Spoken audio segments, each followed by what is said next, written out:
So,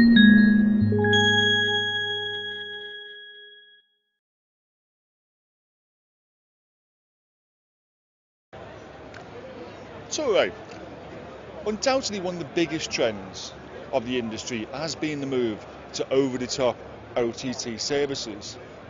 What does this mean to Conax in being able to secure the wild west of over-the-top? It means a lot, actually. We have been into the set-top box and the hardware security for a long time. We are very good at that. We have been looking for software-based security for a while.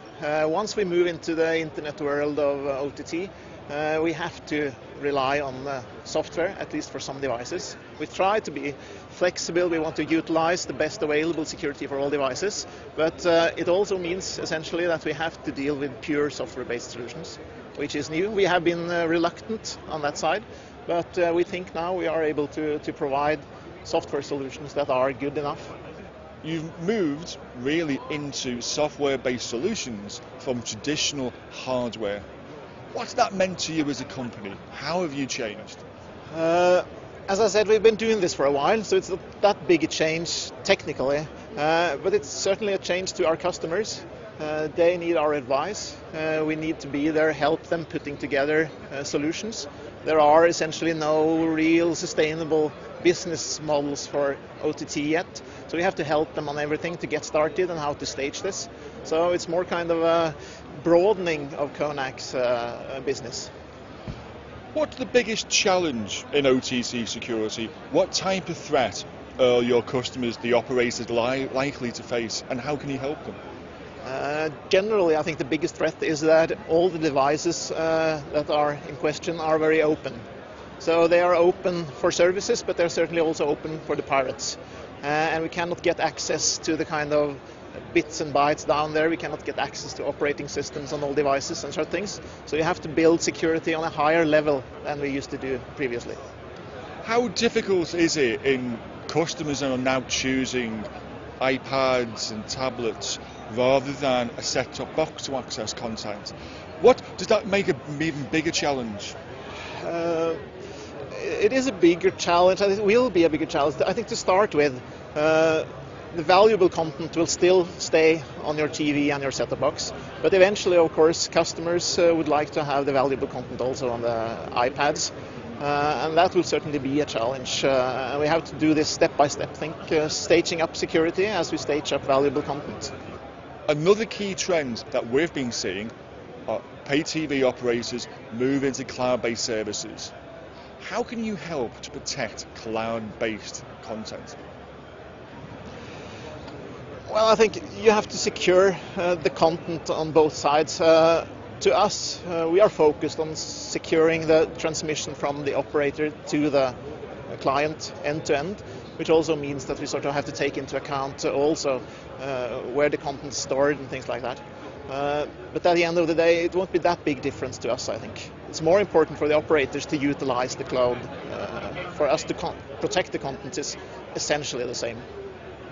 How different are the operators these days? Are they asking you to solve different challenges? Yeah, certainly. They are very uncertain about what will actually OTT mean to them. It's a bit like the first video on demand stuff. It was more like somebody else are talking about this, perhaps I need it. It's a kind of a churn protection mechanism. But eventually VOD moved into being business. And I think also OTT will move in that direction. So how long do you think that would take? I think we will see sustainable business models shortly. And within 2 years from now, I think as an operator, you will have to have an OTT service available.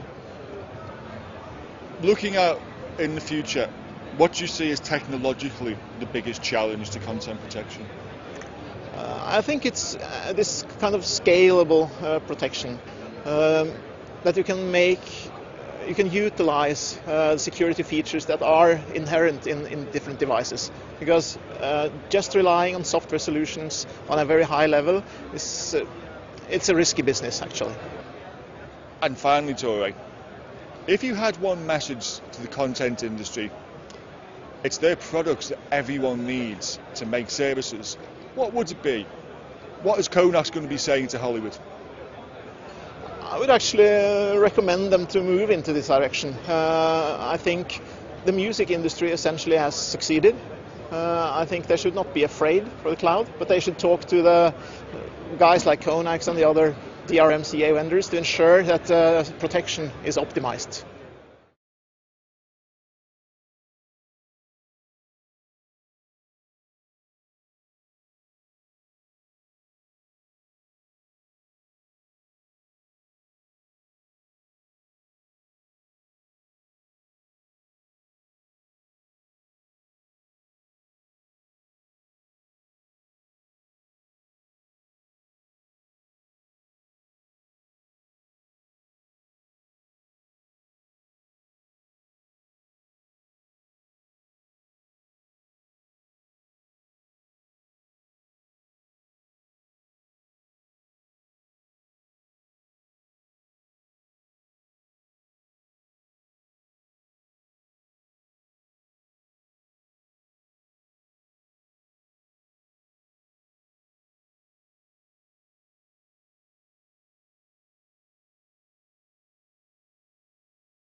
Kind of a few noddies to the ground.